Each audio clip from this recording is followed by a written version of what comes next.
The phone hacking scandal has been going on for a long time. It began to unravel in the early 2000s when it was revealed that journalists and private investigators working for British tabloids were engaged in illegal practices to obtain private information. The most notorious case involved the now defunct News of the World, part of Rupert Murdoch's news group newspapers, which still exists, of course, and plays a central role in the programme I'm going to discuss. Reports first emerged about the News of the World hacking the voicemails of members of the British royal family and celebrities. Royal editor Clive Goodman and private investigator Glenn Mulcair were arrested in August 2006. In the following year, Goodman and Mulcair were convicted and jailed, and this incident was initially dismissed as the work of a rogue reporter, but it wasn't. Of course it wasn't. The Guardian published a series of articles in the next few years suggesting that phone hacking at the News of the World was more widespread than was acknowledged. And in 2011, the scandal exploded in July when it was revealed that News of the World now hacked the phone, had now hacked the phone of the murdered schoolgirl Millie Dowler, and public outrage led to the closure of that newspaper on July the 10th, 2011. The Leveson inquiry, a public judge-led investigation into the practices of the British press, followed. It was established in 2011 in November, and it reported in a year later in November 2012, recommending a new independent body to oversee press standards. Now, Prince Harry has been actively involved in seeking justice against tabloid newspapers for their invasive and illegal practices. And there are three major cases. The case against the Mirror Group newspapers, MGN, where Prince Harry filed a lawsuit against them, alleging that the company had unlawfully gathered information about him through phone hacking and other illegal means. And the case highlighted the extent of intrusion into his personal life. And the ruling in December 2023 in favour of Prince Harry confirmed that phone hacking and unlawful information gathering were widespread practices at the Mirror, the Sunday Mirror, the People for more than a decade, and he was awarded hundreds of thousands of pounds in damages. The case against News Group newspapers, the publisher of The Sun, includes accusations of voicemail interception, blagging, where people obtain information through deceit, and other forms of unlawful information gathering. The case is part of a broader series of claims against Rupert Murdoch's media empire, and it's still ongoing, with Prince Harry determined to bring it to trial to expose over a decade's worth of evidence of illegal practices. The problem is that some of these practices were so long ago that the court rules that they may not be admissible. And then there's the case against associated newspapers, where Prince Harry, along with other claimants, including Baroness Lawrence, have filed a lawsuit against associated newspapers, the publisher of the Daily Mail, the Mail on Sunday. And the allegations include the use of private investigators to bug properties, tap phones, and obtain personal records illegally. And the significance here is that it brings the most powerful media groups into the legal spotlight at the core of this scandal. Prince Harry shows that he is persistent and that he has financial backing. His high-profile status has brought significant attention to the unethical practices of the tabloid press, helping to push for greater accountability and for reforms. And Harry has made it quite clear that there's a personal motivation, that these cases are deeply personal, rooted in his and his family's experiences of media intrusion, particularly the harassment faced by his mother, Princess Diana. Now, there's a television programme which went out yesterday on ITV called Tabloids on Trial, and it delved into the profound impact of illegal information gathering by the tabloid newspapers, highlighting the damage to individuals and the broader implications to the media industry. I have a great interest in this because of my experience with reality TV and with the feeling of being stitched up. And on a number of occasions, I've had my phone hacked and my computer and stuff. Initially, quite soon after the process, and it makes you quite paranoid. Unlawful access to information and tapping. The point is, it when it happens again, it sort of triggers that PTSD thing in a most alarming way. And when it happens today, my approach is simply to cut off the people who I think are responsible. And I think I'm lucky. They know who they are, and they may not realize I know. But when you get what is it? Messages on your phone which say that your phone, your message system wants to connect to a Mac, and you're doing nothing to encourage that, to link messages to your Mac, and you all I'm doing is animation, and these messages pop up, and I think, why do I want to have any association with these people who are doing this? I don't. But it doesn't stop the depression, it doesn't stop the PTSD, and you suddenly feel very vulnerable and very threatened again. And slightly paranoid, I must confess. And when people start telephoning or sending messages on Instagram, and you haven't spoken to them for years, and they're behaving like old friends, and you think, is this real?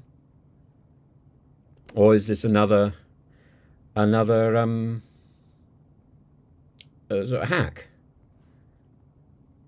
And having your messages and your phones and bits, you don't know what's monitored and what's not monitored, and you feel very, very vulnerable. So let me say that very clearly.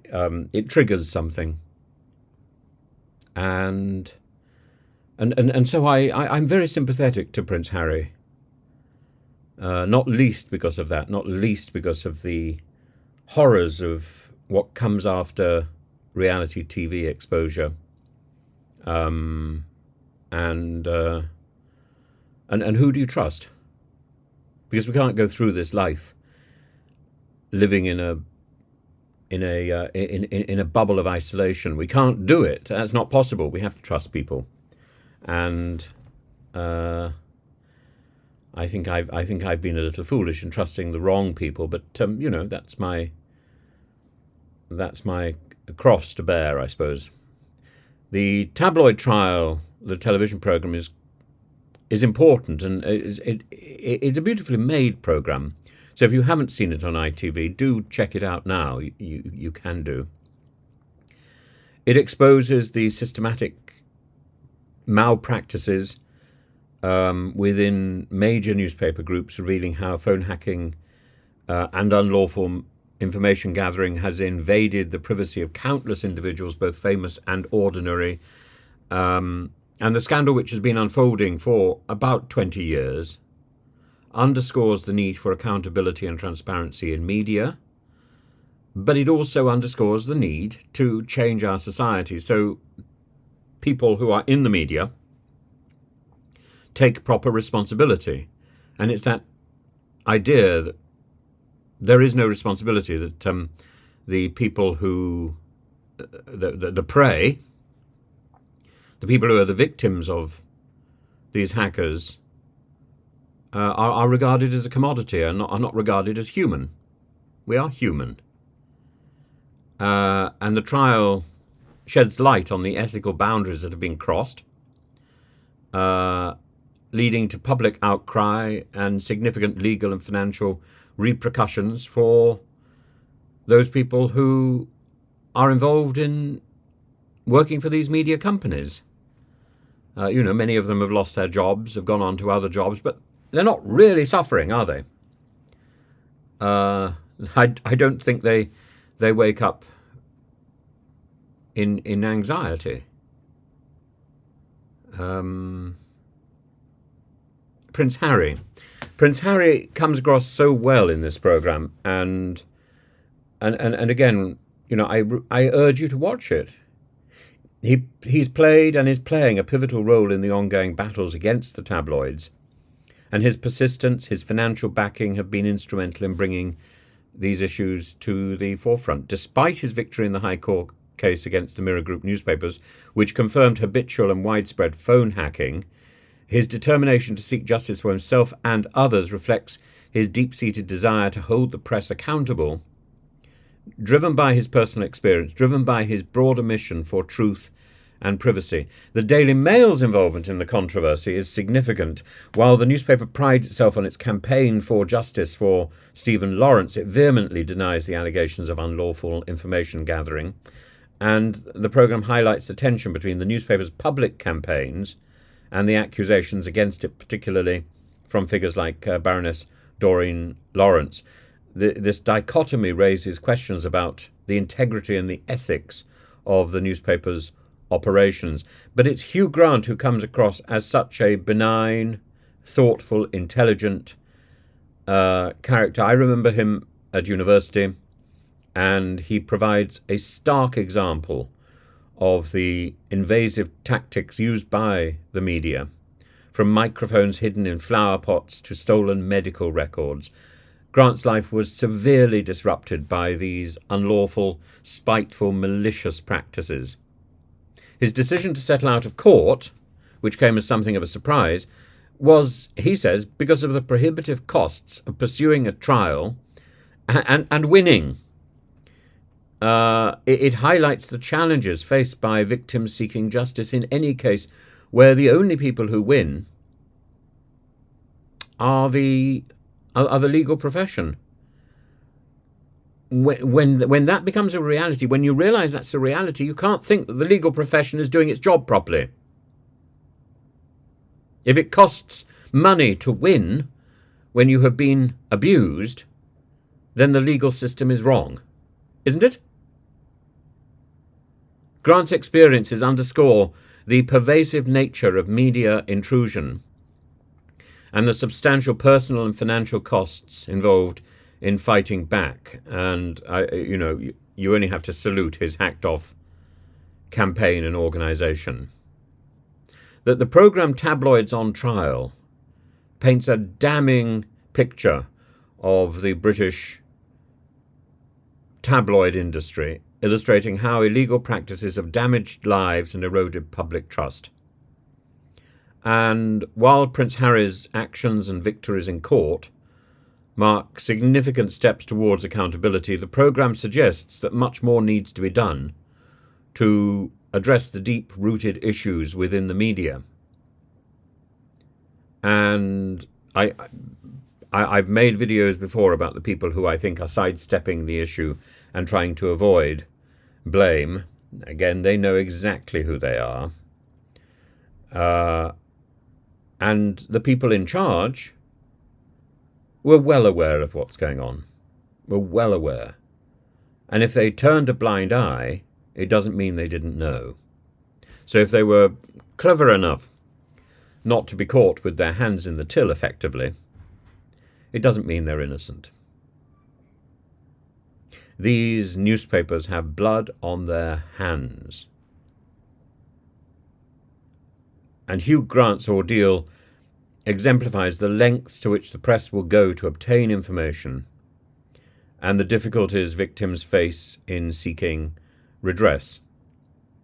The ongoing legal battles and the revelations of unethical practices serve as a stark reminder for the need to have stringent regulations, better legal access and process, and higher ethical standards in journalism, but most importantly, the need for individuals to take proper responsibility to recognize that they are dealing with other human beings and not with commodities, no matter how well these people are managed by agents, by managers, by their team.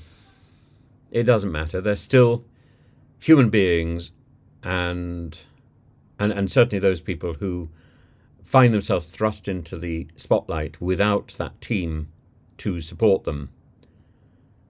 My heart goes out to those people who are suddenly at the prey, at the mercy of these vicious organizations.